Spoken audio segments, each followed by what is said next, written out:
تیرے سوا کوئی معبود نہیں، تو پاک ہے، بے شک میں ہی قصوروار تھا، اپنا قصور ویورز مانا ہے، رب تعالیٰ سے کوئی بھی شکوہ اور شکایت نہیں کی۔ نبی کریم صلی اللہ علیہ وآلہ وسلم نے فرمایا، جامع ترمذی کی یہ ایک حدیث مبارکہ ہے، ذوالنون یونس کی دعا جب انہوں نے مچھلی کے پیٹ میں کی، جو مسلمان بھی اس دعا کے ساتھ اللہ سے دعا کرے گا، اللہ اس کی دعا قبول فرمائے گا۔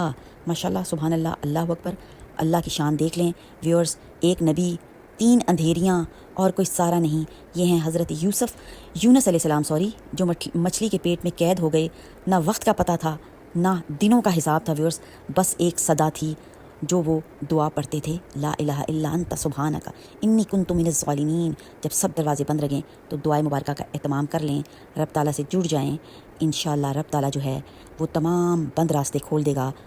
اگر تم اندھیروں میں ہو تو یونس علیہ السلام کی دعا پڑھو، اللہ تمہیں بھی نکالے گا۔ تو ویورز، دعا کا اہتمام کریں، چینل کو سبسکرائب کریں، ویڈیو کو لائک اور شیئر کر دیں، کسی کا بھلا بھی ہو جائے۔ جب ہم لگ جاتے ہیں جناب رب کی مخلوق کی بھلائی میں، تو رب تعالیٰ نے ارشاد فرمایا ہے کہ میں اور میرے فرشتے لگ جاتے ہیں اپنے بندے کی بھلائی میں۔